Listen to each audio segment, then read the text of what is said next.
Selamat malam Bapak Ibu. Bagaimana kabar Bapak Ibu sekalian malam hari ini? Doa saya kita semua sehat dan di dalam penyertaan Tuhan.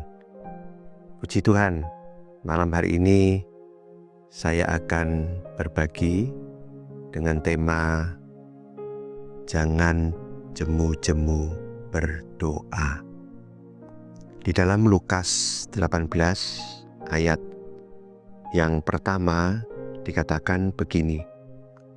Yesus mengatakan suatu perumpamaan kepada mereka untuk menegaskan bahwa mereka harus selalu berdoa dengan tidak jemu-jemu. Dan kalau kita membaca ayat selanjutnya, Tuhan memberikan perumpamaan. Ada seorang hakim yang lalim, yang tidak menghormati siapapun. Namun ternyata hakim itu bisa luluh hatinya karena ada seorang janda yang terus-menerus setiap hari datang ke hakim itu dengan tujuan supaya dia dibela, dia didampingi dalam perkaranya.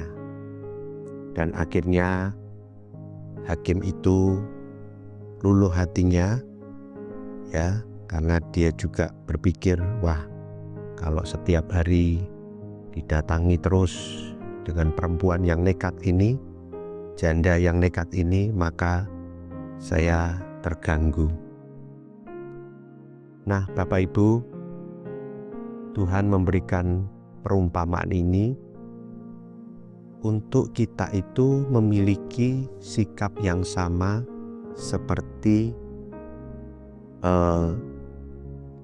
janda ini, Bapak Ibu, yang terus datang kepada Tuhan, terus datang kepada Tuhan, tidak jemu-jemu, ya.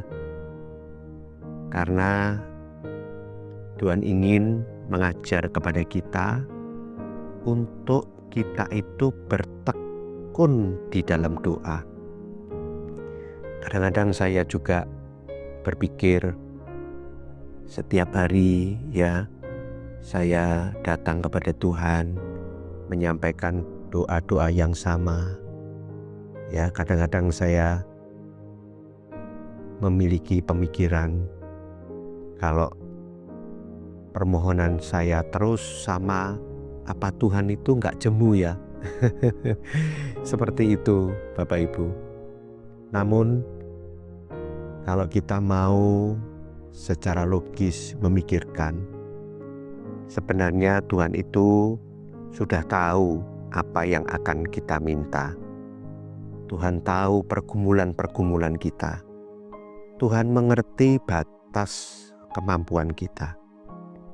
Namun, mengapa Tuhan justru di ayat ini kok menyuruh kita untuk berdoa dengan tidak jemu-jemu? Saya percaya tujuannya adalah yang pertama, Tuhan itu ingin melihat kesungguhan hati kita dengan doa-doa yang kita naikkan. Apakah engkau sungguh-sungguh berdoa, engkau serius meminta kepada Tuhan?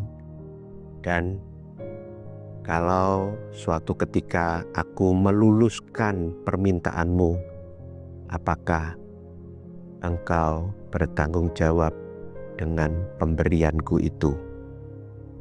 Biasanya orang yang hanya sekedar meminta, ya, seenaknya sendiri meminta, dan ketika diberi biasanya dia tidak bertanggung jawab. Tetapi ketika kita berdoa dengan sungguh-sungguh, meminta dengan sungguh-sungguh, ya, maka kita akan menghargai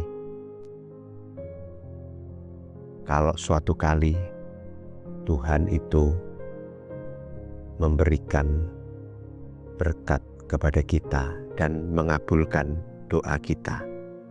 Di situ kita bisa bersyukur, di situ kita bisa merasakan kebaikan-kebaikan Tuhan yang luar biasa. Karena itu saya ingin meneguhkan Bapak Ibu pada malam hari ini, tetaplah berdoa, jangan jemu-jemu. Datanglah kepada Tuhan dengan hati yang sungguh-sungguh. Percayalah, Tuhan tahu kehidupanmu. Dia mengerti kapan menjawab doamu. Dan percayalah, Tuhan tidak pernah terlambat. Selamat malam. Tuhan memberkati kita semua. Amin.